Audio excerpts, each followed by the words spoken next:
Oh my God, you guys. Oh my God, thank you.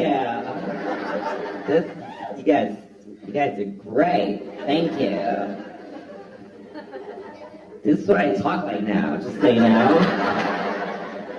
I'm going to do the whole show like this. A very offensive stereotype of a Mexican.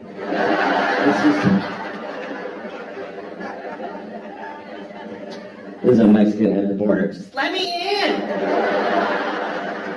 Jesus! You guys are dicks in there anyway! Fuck you, America! Is that too high up, do you think? So, I always like to stand just a little bit wrong, you know? Just for my own entertainment, instead of saying like this. Just put a little of me in here, just so people are like, I don't know why that bothers me. Especially if I'm somewhere I don't like being, like CBS, you know, I hate CBS. But sometimes you gotta go in there.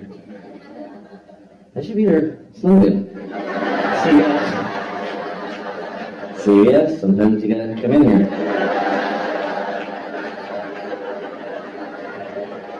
Or else you're gonna get your wart Band-Aids.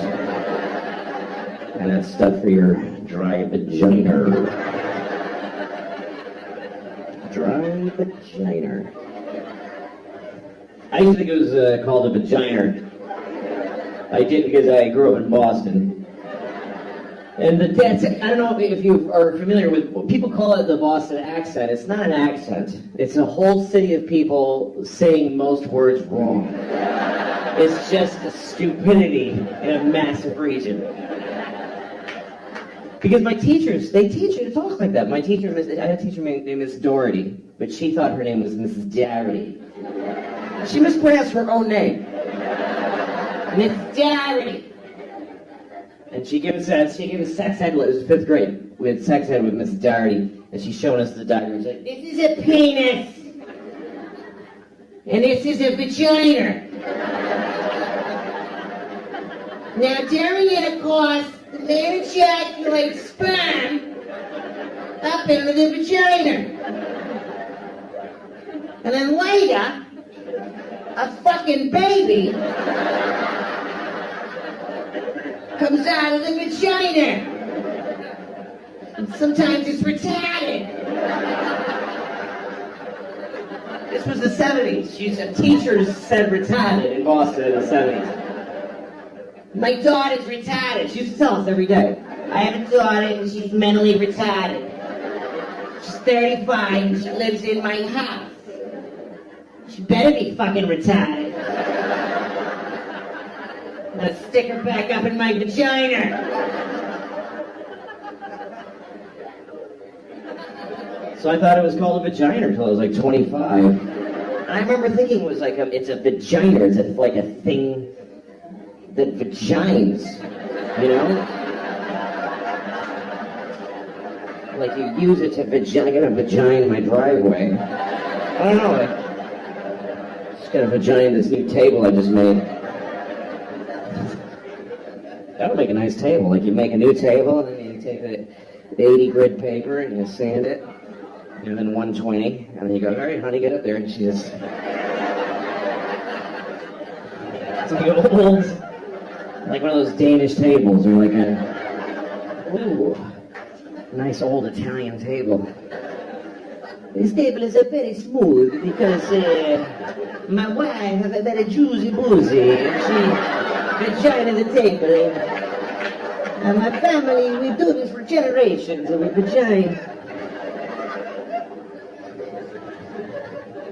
All right. So I'm 47 now, and yeah, I know that's about what it's worth. That's what that deserves.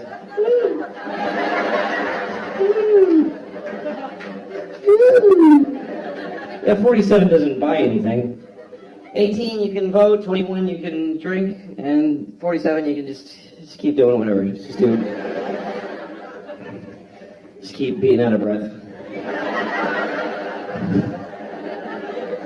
One good thing is that I've let go of any dream of getting in great shape. Like, it's like a relief. Just because my whole life I've been like, well, someday I should really get in great shape. And I'm like, what? Why would I do that? That's not going to happen. Just, to me, the level I want to reach as far as the shape I'm in, I just want it to be so that if you find out that I died, you ask what happened. That's all. I want you to wonder what happened. I don't want to be like, oh, he died? Oh, yeah, sure. Sure he did. Sure he did.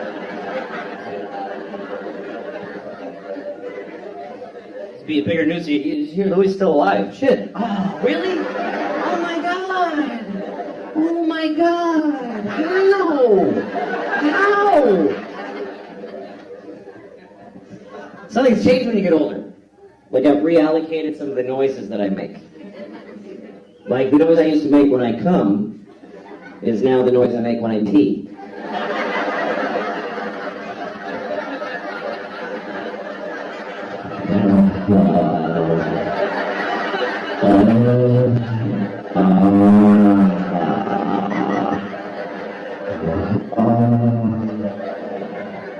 Take it all, bitch. Very disrespectful to my toilet, unfortunately.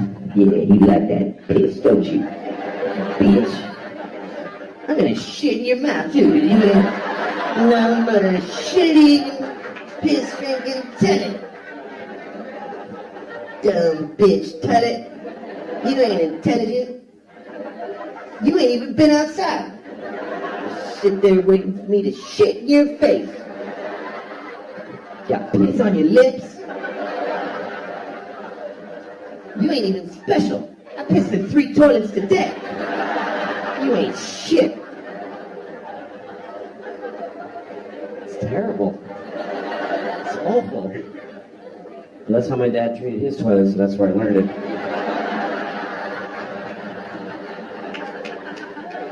It's a shame. So that's the noise I make when I pee. And some of you might be wondering, none of you are wondering, what noise do I make when I come? So this is the noise I make when I come. I just go, it's done! Thing clouds and lightning and crows. It's complete! Kind of intense. And there's a little witch with white eyes going, and the child will be born!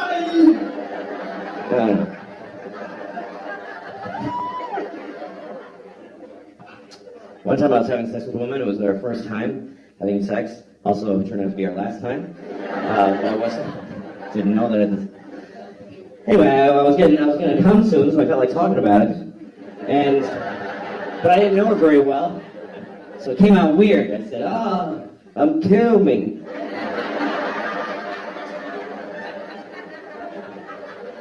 She's like, "What did you say?"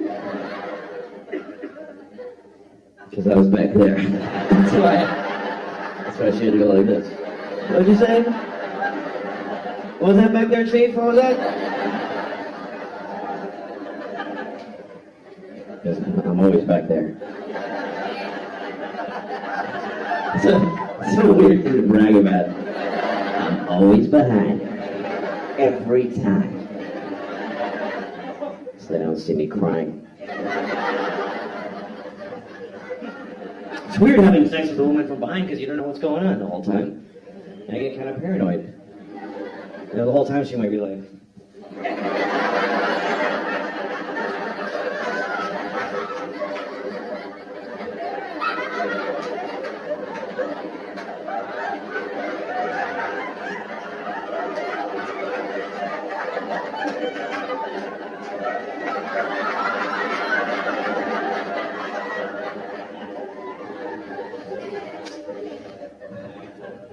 I was on the subway in New York.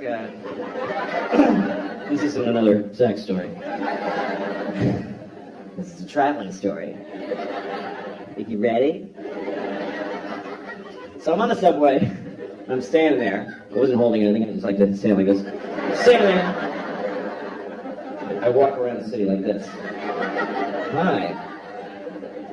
So I'm standing there, and from behind me over here, I hear this. I hear, and I was like, ooh, okay. This is a crazy person. I mean, it's not a big surprise in New York. And I heard it again. I was like, all right, I want to see the crazy person. Just want to take a look. So I look over, and it's not what I expected. It wasn't a big homeless guy with 2 sets of headphones that don't work or anything like that. It was a young woman. She looked like she was about 21. She's standing there. She's very kind of nice, properly dressed. She was very, like, Michigan-y or something. Very suburban-y, Michigan-y kind of thing. And she's standing there with a ponytail. And then all of a sudden she starts going like this. She goes, la la la la la la la. La la la la la la la. And I realized, oh, she's like a student, like a singing music student. And she's doing her vocal exercises on the subway. You know what? It wasn't charming or nice. It was arrogant and rude. Because she just had this look like, I'm so cool, because I'm studying music in your city. And I just do my thing around the subway every day. La la la la la la la, everybody. La la la la la la la, tired nurse who just did a 14-hour shift.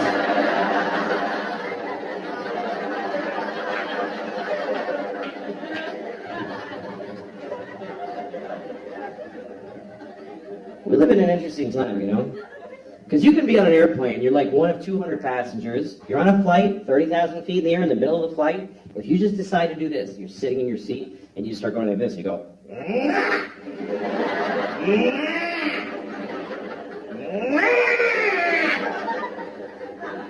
if you do that and don't stop doing it, they will land the plane.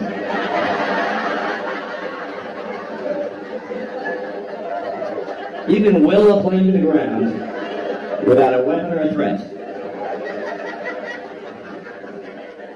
You don't have to do that much. You can just sit there and just start going, down, down. Seriously, if you're on a plane and you just didn't stop saying down, down, down. Sir, is there a problem? Down, down. Fighter jets. Well, I mean, you don't go into the nearest airport. And then I guess you're in trouble, but... Well, they can't put you, like, in prison because you said down several times. They, like, bother you. Why did you do that? Are you a terrorist? Why did you do it? I just didn't want to be up anymore. Just didn't like it. I mean, I just said the word of where I wanted to be. You didn't have to do it.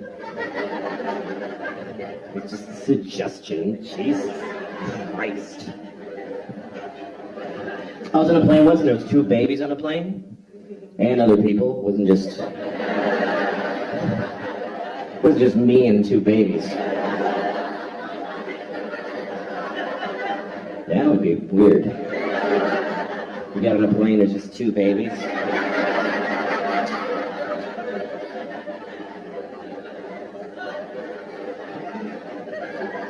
Come on, we're leaving soon.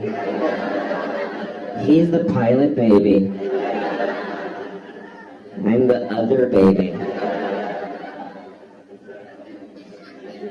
No, it's alright, I'm not gonna... You babies have a good flight. And I'm gonna find out the way to get there. Yeah, I don't like the way this was starting. Anyway, I was on a plane and there's these 2 babies and they're crying the whole time. Crying the whole plane, that happens a lot. I don't think they knew each other, they're just crying. I've seen this on so many flights, I started wondering, is there a reason for this? Is there like an actual reason why babies... So I looked it up. Turns out there's an actual reason why babies cry on airplanes, and it's because they're upset that gay people are getting married. Yeah. Like really upset. Like inconsolably upset. Honey, the country's changing.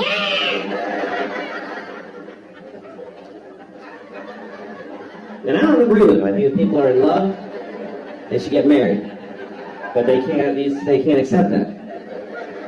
They're just, they're just being babies. Babies are selfish. They are. Babies are selfish. They just, meh. No baby ever goes, meh, but how are you doing now?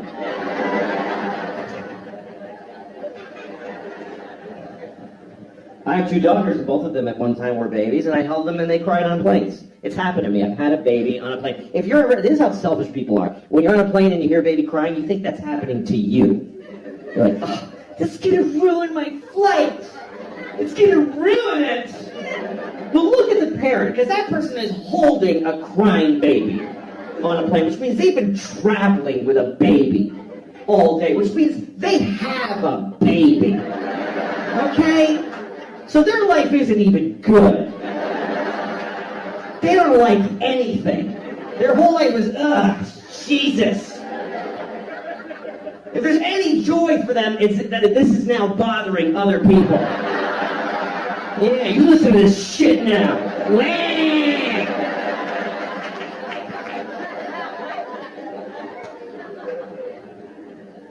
I remember one time my baby was crying on the plane. She was really upset. And this guy and some businessman on the plane, because businessmen always think that every flight is a private plane of theirs that we're all like piggybacking on. And this guy has this fucking newspaper, and he turns around and looks at me and my baby, and he looks right at me. He doesn't kind of like go like this. He looks at me like, like, could ya? Like, oh, I'm sorry, is this bothering you? Let me just...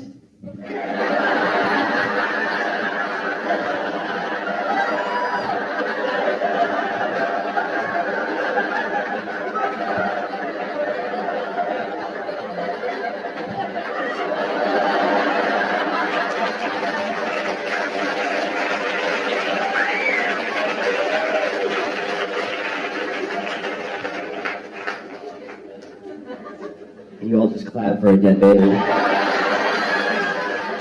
You applauded a dead baby.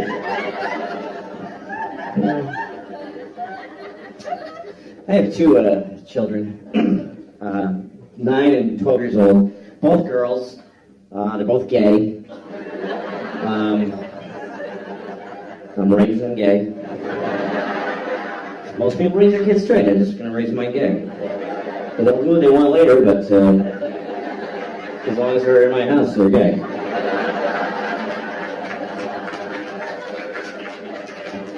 I tell them every day, you're gay, honey, good night. Go to bed. Brush your gay teeth, gay honey. Don't forget to be gay.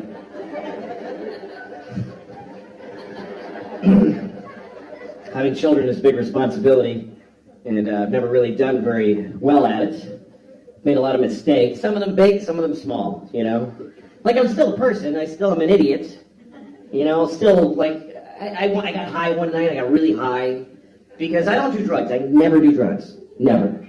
So that when I do, they're way more fun. To me, that's my best advice about drugs. If you want to enjoy drugs, never do them, never. Because then when you do, they're actually fun.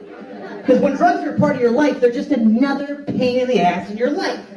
It's just, my drugs suck. I don't want to have that problem. I always want to be that person where it's a new thing. Somebody's like, hey, you want to try this? And I'm like, oh, I don't know, I should. It's crazy. I don't even know how to do it. I mean, what is this? Anyway, I got my friend had the little vape. I'm a little worried, honestly, by the young people with the vaping and they just do this and then they just vape and they just stand on the corner and puff and look at the fucking thing. And I miss you. That's what it is. I miss you people because you used to stand around like this, and I get to go, fuck that one, and that was okay. But now I don't even. I'm just looking at the top of people's heads now. But I didn't realize how, like, my friend, I have a younger friend who's vapes, and she told me it's just to kind of like calm me. She's like, I barely feel it, you know? Sometimes it helps me sleep. So one night we're hanging out, I'm like, I'm going to go home and go to sleep. Maybe let's try it. So I took one little tiny hit. I was insane. I was completely insane. I was in my house. I couldn't even walk past the window. I had to go under the window because I was afraid of the inside of my own brain. So I started texting people, just texting. I'm so high. I'm so fucking high. I'm so high. And I texted, to another friend. I'm so high, I want to suck the pot jizz out of my own dick and get higher. That's what I wrote. I'm not bragging. I'm just telling you that's what I wrote. And I sent it. And then later, I looked at my text and I was like, I think I might have sent that to my 12-year-old daughter. I think it's possible. And I didn't, but I too easily could have. Now my kids are in my phone.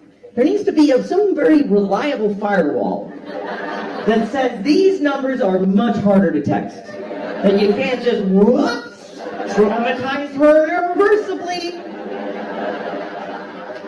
That you can go to write to these numbers, I have to solve the Hellraiser puzzle, and I have to, there's two guys with the keys at the opposite room that turn them at the same moment, and there's a warning.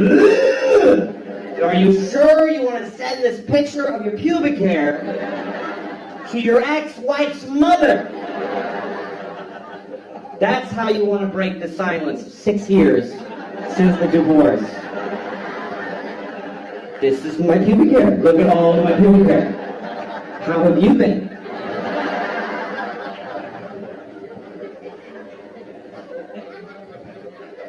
I try to be a good dad, but the life just kind of takes off, and kids start, they get their own ideas, and my 9-year-old, she's just figuring out about lying. And that's a tough thing. It's hard to roll that one back, because lying is pretty amazingly useful in life. It's like, how do you tell a kid not to use a thing that just solves every possible problem? Like magic. How do you... Because that's why kids lie, because they're in trouble. They lie because they're in more trouble than they can take. Because kids, when a 9-year-old lies, it's not for some weird Machiavellian, Do you know what my teacher said about you? It's interesting. They don't just make shit up. They lie because they're in trouble. And it's more than they can, because trouble is too much for a kid. Trouble, for grown-ups, we can take trouble. We don't care. We just go, oh, I'm sorry. Am I in trouble? What? We don't care. But to a little kid, trouble is like this horrible, did you take the chocolate?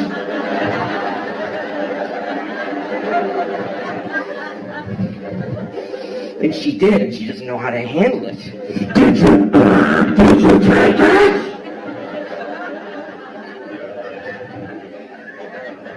No? Well, all right then, have a nice day.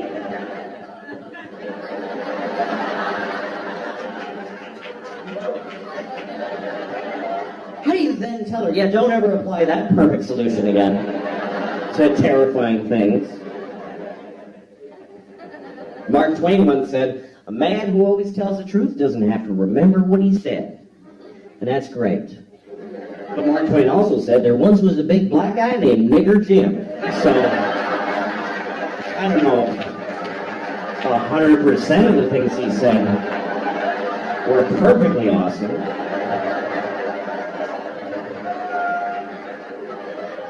Really, Mark Nigger Jim, you're going to go with, that's the best you can do. To name it, yeah, kind of a nice ring to it, Nigger Jim. Yeah, well, it's a little on the nose, isn't it? Could have called him Black Mike. I mean, just a little. Take it down one notch of the. Thanks for that, Mark.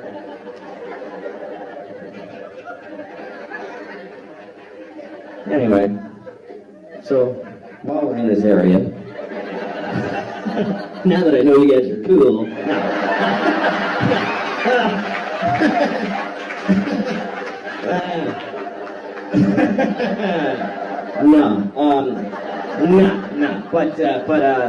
but this is a story that takes place, I'm going to tell you the story, it's kind of a messy story, it takes place over a lot of years. It started with my friend Mike, who told me the story. This happened to him back in the 90s. He was going home for Christmas, and he lives in Connecticut. He grew up in Connecticut, in some shitty shit town in shitty Connecticut. And he didn't like going home. He's one of those people that came from a place, doesn't like it anymore. He goes back, he doesn't know how to handle his family, and he came from a family of white racists, and he doesn't like going home, but it's still home. So he went home for Christmas one year, and everybody's hanging out during the day, talking, having lunch, and his father and his brother both work at this factory, and his brother's grousing about his day at work, and he goes, yeah, and then this fucking nigger fell asleep at the forklift. And then my friend Mike heard that, and he went, oh, God, why am I part of this people? I hate this. And he felt bad. And then that night he's in the kitchen and he's having a warm milk or whatever. And I don't know why that's funny. But what that says about, yeah, because he's a pussy. He's just sort of having some time to himself, and his cousin comes downstairs. We're staying, his cousin, he likes his cousin. That's the one person he always felt connected with. And his cousin's like, what's wrong, man? And he says, well, geez, I'd come home and I hoped that everything would be, normal, but then my brother says, he's above the factory and this nigger fell asleep at the forklift. And his cousin goes, oh my God, the nigger fell asleep at the forklift? So this is the first part of the story, okay? So Mike tells me that story about how he's just not listened to by anybody in his family. And then later on, I get a job writing on a TV show for Cedric the Entertainer. Great guy.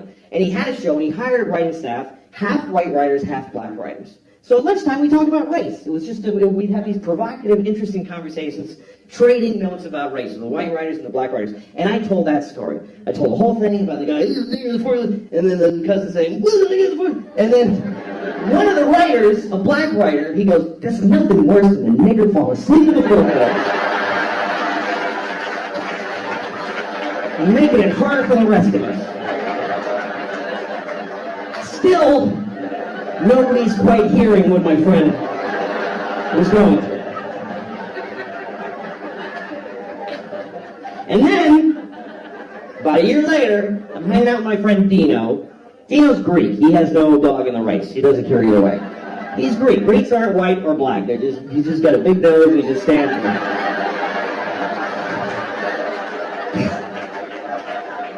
I told Dino the whole story. I told him about the guy and then the black, and then Dino says, how do you fall asleep at a forklift?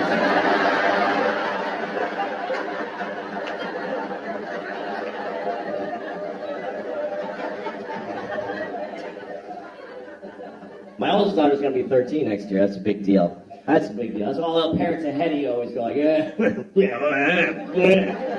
wait till shit. That's when you get.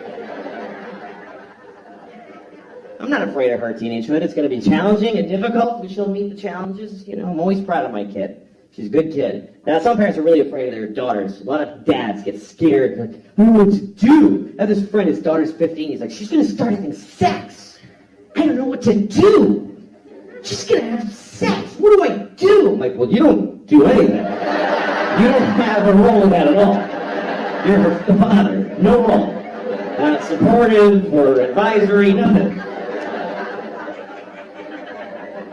What if she has a bad sexual experience? Oh, she's going to have a number of those. Oh, yes, she is. Her whole life is going to be just walking through a blizzard of bad dicks. Just...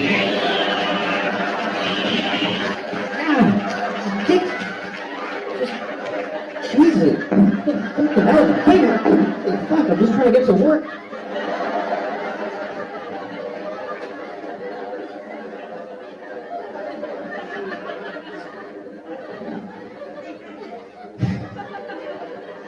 The little 9-year-old life's a little simpler. Tap dancing, she takes tap dancing class. We started her with tap dancing because we figure by the time she grows up it'll be the 1930s again. And yeah, she'll have this thing she can do that nobody enjoys watching.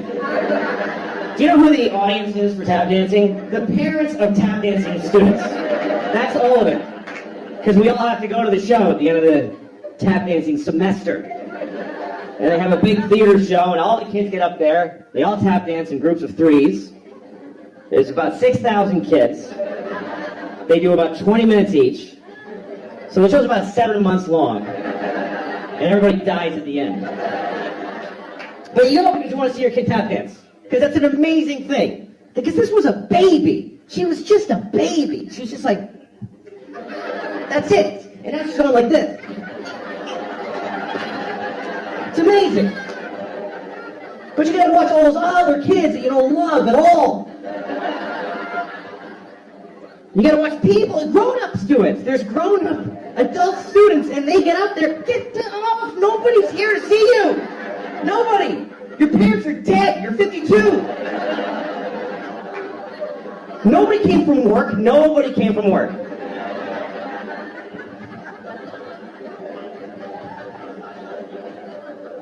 I take her every Thursday. to tap dancing. And we go up to the school, and she puts on her tap shoes, and she goes in the room. I don't go in there, and she tap dances, and I wait outside. Because it's 40 minutes. It's not enough time to go anywhere. So I just sit there and listen to it. And she comes out, I'm tired of this. I don't want to go anywhere. Good, don't. I don't want to bring you. Quit. Quit. I don't care. I don't push my kids into this shit. Because you got to do it too. I don't want to do it. Daddy, I'm tired of soccer. Soccer is out of our lives forever. With those words from thy mouth. Soccer is gone. I don't care. Don't go to school. I don't want to get up at 7. Don't do any of this shit, honey. I don't care. I have money. Just eat the food in the house. Stay home and eat. You and your sister don't have kids. I can cover all of us, and then we all die.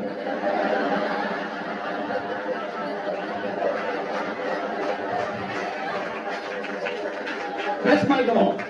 I want to make enough money that we can just lock the door and eat the food. That's it. Daddy, what are we doing today? Go to the food room and pick something out and go to bed. That's all that's required of you.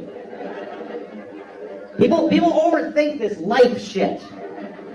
People get all knotted up. I don't know what to do in my life. Like, I don't know what I should be, or I don't know. It's what should I do with my life? Just get food, put it in. Put food in here. That's it. Put food in here. Walk around and look for food. And anytime you see any food, put it in here. Just take it and put it in here. Later, when you feel pressure, shit out the shit in there. That's it. If anybody tries to stop you from doing either of those, murder them.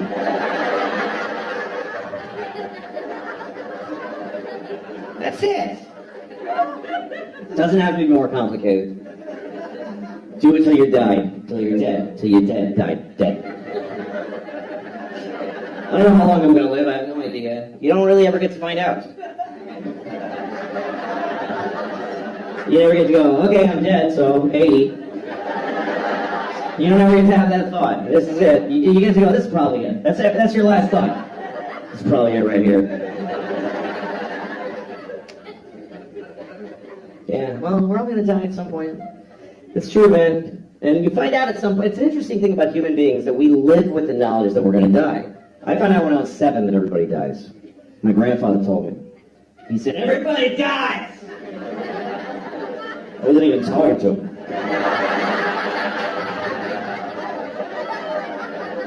I was just trying to blow out the candles.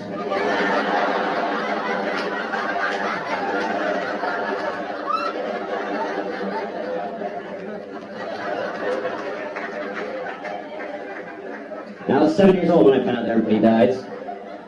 And I was excited. Not because everybody dies, but because I knew it. I was excited because I knew I was young to know that everybody dies. I knew that most of my friends didn't know, and I thought, I want to tell them. I want to be the one that tells everybody.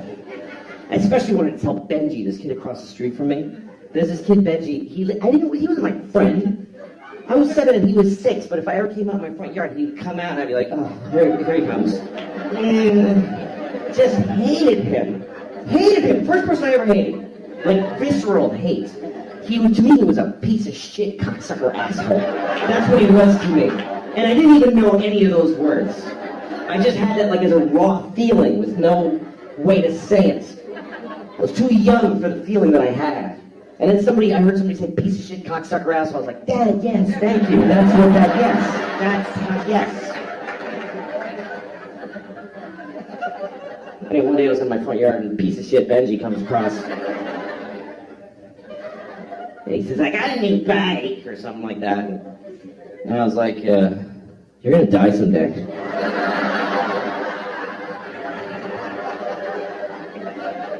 He's like, what? No, I'm not. I said, yes, you are. Everybody dies. You're going to die, and your mom's going to die, and your daddy's going to die. In that order. He's really upset, and he starts running. It's still funny to me. It still makes me laugh. 40 years later, I can still see it so clearly, and it still makes me laugh. Run, Benji! You can't run from this shit, bitch! It's gonna get ya! I wonder if he's dead. Anyway. So, he came back with his mom. His mom's so angry, and I was scared. And his mom came over. What did you say to him? And I said, I told him that everybody dies. And she goes, well, that's not necessarily true. He's like, what? She says, well, some people die, but not everybody does. And I was so full of questions. I was like, what about Abraham Lincoln and George Washington? They're dead. But she said, yeah, that's because something happened to them. George Washington didn't take care of himself, and Lincoln got shot. But there's a lot of people alive from those days. And I was like, really? What about, like, Bible people? And she's like, yeah, we have to go. And then she left. Because I think she realized this is only going to get worse. She's not on a good side of this argument. And then I went to my mom. I told the whole thing. She was like, don't worry, that lady's a fucking idiot. Don't listen to her. My mom said, don't worry, baby. You're definitely going to die.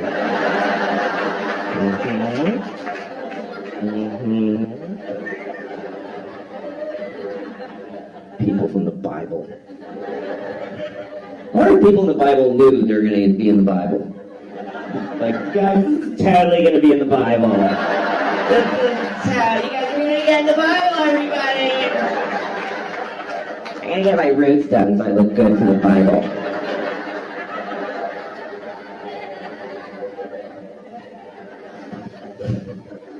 Yeah, my dog died recently. I had to tell the kids that the dog is dead. That's a tough thing, telling your kids that the dog died.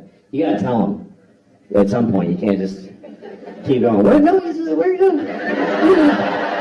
Oh, there he goes. Oh, he's that little scamp. Go get him.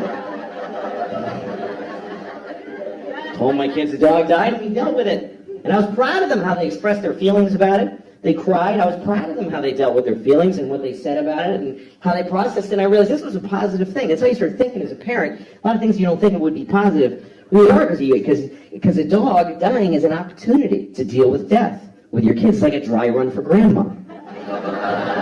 It is. It is. Dog dies, you talk about it, you deal with it. Later on you go, so you know all that stuff we talked about the dog? Yeah, so grandma knew. Mm-hmm. All the same stuff. That's right. All right, go brush your teeth.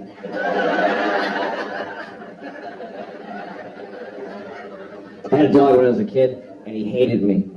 And it really hurt. It's a true story. My dog hated me. And I wanted a dog so bad. I was like 10 years old. I used to beg my mother for a dog. And she just would say, like, you had one when you were a baby, and it died. It's fine. But finally, she said, you can have a dog if you keep your room clean for a month. And I was so excited because I was like, I'm getting a dog. I told all my friends, I'm going to get a dog. All I have to do is keep my room clean for a month. I lasted about a week, and it just went to shit. I couldn't do it. And I tried like 3-4 days. I couldn't do it. And I got so depressed. I was like, I'm 10, and I already know my life is going to be shit because I can't do anything. And finally, my mom was like, well, get the dog. You're bumming everybody out. So she got us a dog. And the dog looked at me, and he hated me on sight. And I worked hard to take care of this dog. I was kind to him, and he still hated me, which hurt. That's why it hurt. Because he must have just hated, like, who I am inside. You could tell how he felt because he was very expressive. He was a terrier, you know, so he had eyebrows. Like, I'd walk in the room, and he'd go like, oh, fuck, I can't. And he would just leave.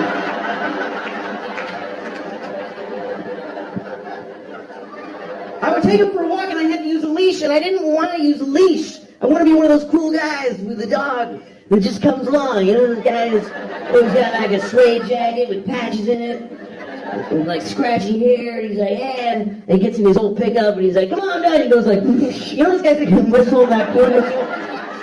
Whatever. Woo! And the dog jumps in the back, and they both get laid somewhere because they're both so cool. That's what I wanted.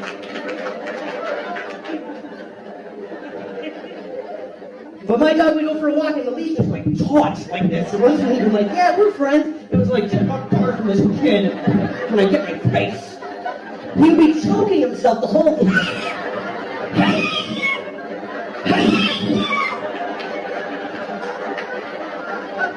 And if I ever like slipped and dropped the leash, he'd be like, I'm not your dog. He would just run. He would run like a slave. He would just take off.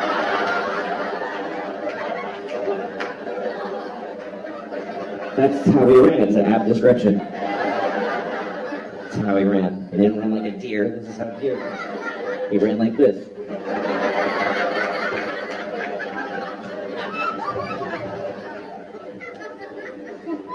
He ran away so many times, and then we got a call from the pound. Hi, we have your dog. And you can hear my dog in the background like, don't.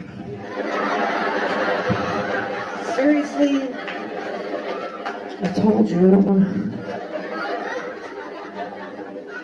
I've never been a big animal person. Some animals I hate. Bats, I think bats are just disgusting. I hate bats. It's a rat with leather wings. You ever see one and they like look around? It's like somebody, you know, they have a face. It's disgusting. Hate bats. And I'm sure there's a whole thing of, oh, did you know that bats make all the French toast in the world or whatever? I don't care. Hate them.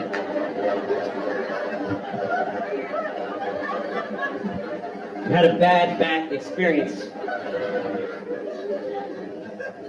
This summer, we rented a house this summer. I got a house for me and the kids. My ex-wife and I, we share custody of the kids. And so the summer, 1 month they go with her, 1 month with me. So I got a nice house in the country. And it was beautiful. The kids loved it. But the kids go to sleep at, 8 o'clock at night. So I'm just laying awake, terrified. I'm so scared in the country because it's just quiet and it's just mystery and trees and darkness. I live in New York City. I feel perfectly safe there. I'm surrounded by murderers and child molesters and Jews. I mean, there are a lot. There's a bunch of them. So one night I'm in the country house and I'm just laying awake, just begging for the fucking sun to come up so I can sleep through my days with the kids.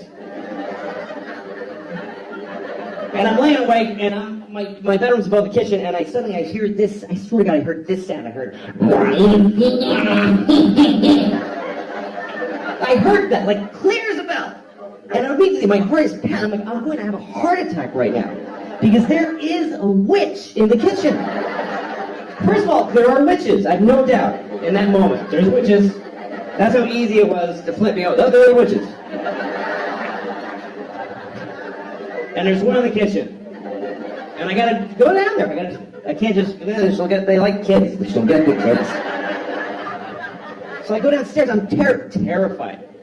And I'm standing outside the kitchen door like this. For like an hour. Too scared to go in until a little bit of logic seeped in and told me even if there is a witch in there, she wouldn't just make a noise and then just stand there for like an hour. So I go in, there's nobody in the kitchen. And then I hear the noise again, and it was the dishwasher.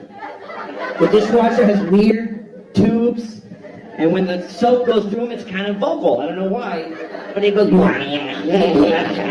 was the weirdest thing to watch my dishwasher do it.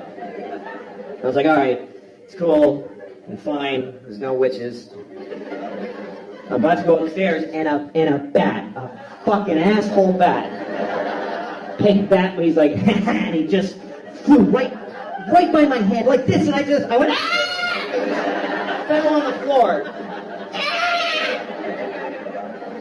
And I crawled into the closet. I closed the door and I called 911 right away. I don't know if you ever call 911 and you don't realize till they answer how you shouldn't be calling 911. 911, tell us your emergency. Hi, I'm sorry. I'm very sorry to be bothering you. This doesn't qualify. The lady's like, sir, what's the problem? I said, there's a bat in my house. And I don't like it. And she was nice to me, because it's country 911. If you call 911 in New York City, there's a bat in my house, I'll be like, sir, we'll send a car right over to shoot you in the face. But she was nice. She's like, sir, we understand. You're divorced, you're overcompensating with nothing else. You're right over your head. She said, call this guy. She gave me a number. She said, call this guy. He's a guy who takes care of bats. He's a man whose bats are his focus. Felt like she was doing a lot of work to not say Batman. Like she was kind of going around. He's a male human. Bats are his. I'm not going to say that. I don't want to say it. So I call the Batman. And he comes over, and I'm in the closet looking through the crack, and the bat is on the ceiling, hanging upside down, and he's just looking around. It's the most disgusting thing. And so finally there's a knock at my door, and I crawl to the door, and I open it, and he's like, hello. And he says, where's the bat? And I'm like, So the guy walks over, and he just takes the bat. That's it. He just took it. He's like, all right. Like, yeah, you pretty much nailed it. That's amazing. It's like I called somebody and said, help, there's a box of tissues on my table.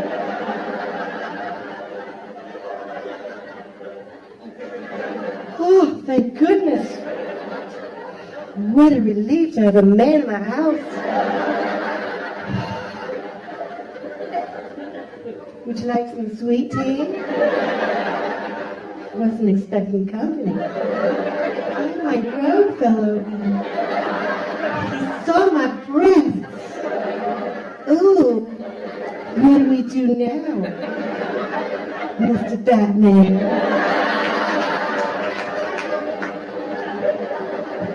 You know, I am kind of grateful to that bat now. Now that you're going to fuck me.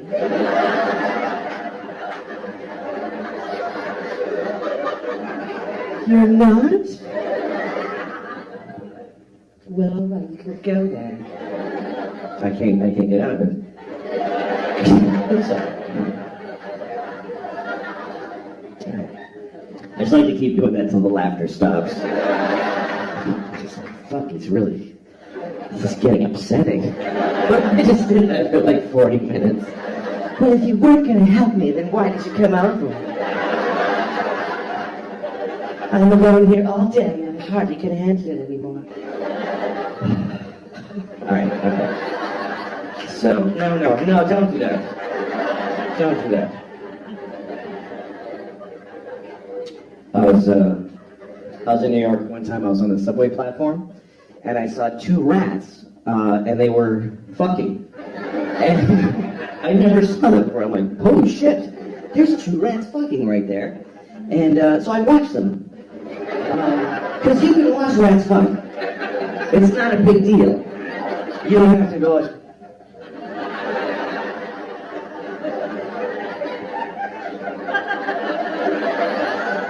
You can really just totally just watch them. Let's see.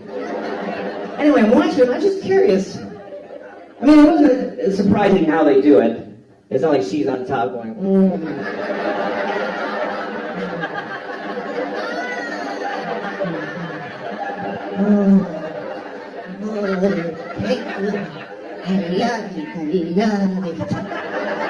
Oh, I think it's a Japanese rat I'm going. Oh, it's so good. Oh, come on, Ricky, do me. All right. Anyway, it wasn't anything like that. It was a pretty standard rat fuck. Just. He's on top, kind of smushing her into the pavement. She's like... And I'm watching him. I didn't like miss my train, just while I was there. Because I was curious. That didn't turn me on, I was just curious. Because I want to know what it's going to be like when he comes. That's what I wanted to know. What is it like when a rat comes? Is it like is it just a biological thing, just a dispassionate kind of just, and he just goes home? Or is it like, fucking yeah, is it like, is it,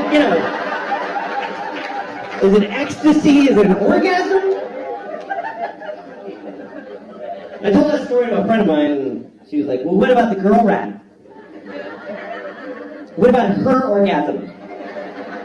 Why don't you empower her and wonder how she comes? What are you, crazy?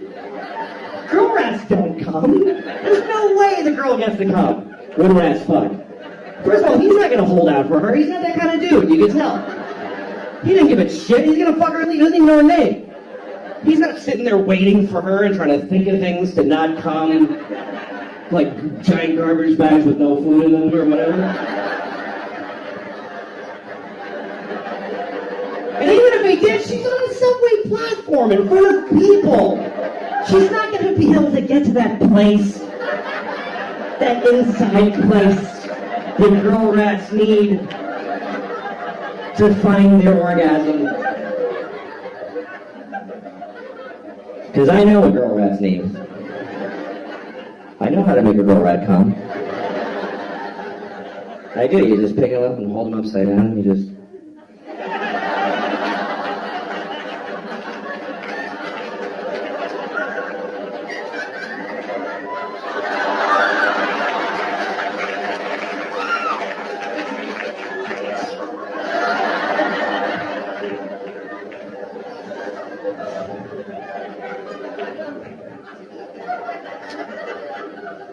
Just to be clear what I was doing there, I just want to make sure you know, I spit in her mouth while I played with her little asshole. Don't judge her, that's what she likes. I did it for her.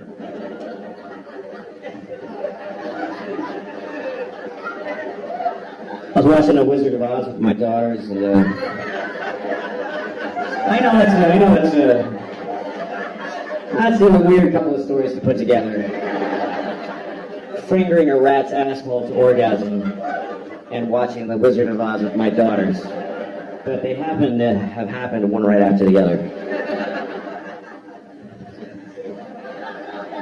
Most things that I do right after I made a rat come. That's what I do at night. It's the only way I try to help.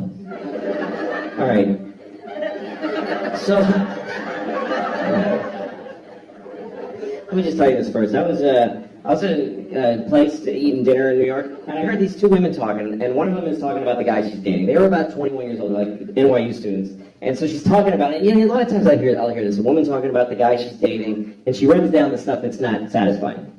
The things she doesn't like. She's like, he's just, you know, I text him, and he doesn't like respond right away, and then when he does, like, whatever. So that's weird. And then, like, I saw him, and he's being weird, and so then he, like, called me. He's like, I'm sorry, I'm weird. It's, like, weird right now. And I was like, whatever. I didn't do anything. It's just weird. And then I'm listening because I want to know, what is her friend going to say? I want to know what kind of friend she has, you know? And her friend just says, he's a piece of shit. He's a piece of shit. He's not good enough for you because you're amazing. You're amazing. So he just can't handle how amazing you are. And I remember thinking, that is a shitty friend. That's not a good friend. That is not a good way to approach life. I'm amazing. And anybody who doesn't text me back just can't handle how amazing I am. I mean, she's a student. She can't be. She's not Nelson Mandela. She's in college. I'm sure she's fine, but you're amazing the way you take classes. What is so amazing? She's kind of boring, he's kind of a douche. It's fine. They're fine. You need to know that you're boring a little bit. It's important. Self-love is a good thing, but self-awareness is more important. You need to once in a while go, I'm kind of an asshole. You have to have that thought once in a while, or you're a psychopath. You know, like when you say to a friend of yours, you're being an asshole, and they're like, no, I'm not. Well, it's not up to you if you're an asshole or not. That's up to everybody else. You don't get to say no to that. You're an asshole. No, I'm not. Oh, sorry. I thought, okay, I'm glad I checked. I guess you're not. If somebody tells you you're an asshole, you should go, oh, shit. All right, what happened? How did I get here? It's like somebody saying, you know, you got something on your face. No, I don't. It's like America. I feel like America is like the world's worst girlfriend. America is like a terrible girlfriend to the rest of the world. Because when somebody hurts America, she remembers it forever. But if she does anything bad, it's like, what? It did. I didn't do anything. America, why do you keep bombing those people in Yemen and all? It's 9/11, okay? 9/11. Shut up, asshole. Okay, well, you killed hundreds of thousands of people, so I think, yeah, now for 9/11. Fuck yeah. Yeah, damn. Yeah, but you're torturing people. I did. It wasn't even torture. Oh my god. He's such a baby. I didn't even do anything to him. And I'm saying this about women because I'm a guy. Women might say this about that. This is what guys like. That's just what it's like, you know. Because I think racism and sexism are very different. To me, racism is just a mistake. It's just an error. It doesn't really make any sense. We can just do away with it. But sexism isn't going anywhere. Because sexism is way deep the fuck down inside. So it's just the way we feel about each other. So, women! Women!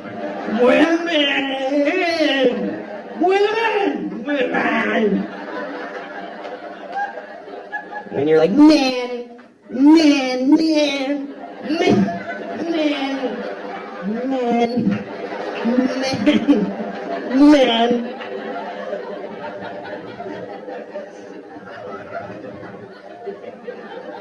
Anyway, so I'm watching The Wizard of Oz with my daughters. Is that enough of a palate cleanser? Alright. I'm watching The Wizard of Oz.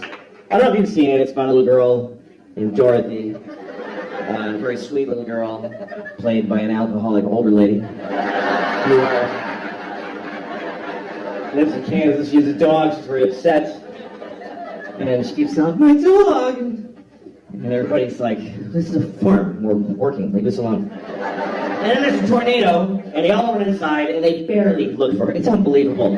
It was so upsetting to me when I was a kid to see this movie. Because Auntie was like, Dorothy! Okay, fuck it. And she just goes right inside, bolts the door. Unbelievable. So Dorothy goes up to Oz. So here's the thing. I was watching the other night, there's this one moment that really stunned me. It's when Ray Bolger played the Scarecrow. He just got ripped apart by flying monkeys. And he's very upset. And he has this performance that's way over the top, even for this movie. You remember that moment the Tin Man comes over? What happened? And he's like, well, first they tore my arms off, and they threw them over there.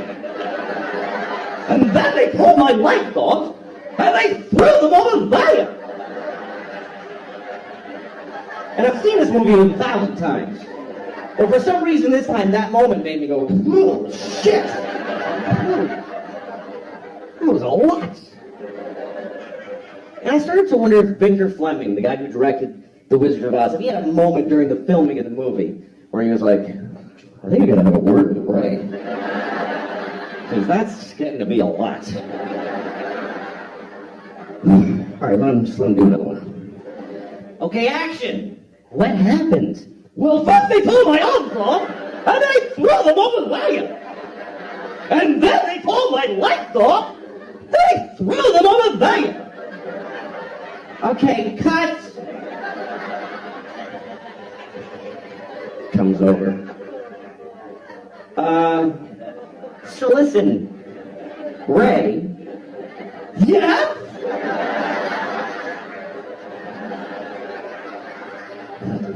Nah, you're fine.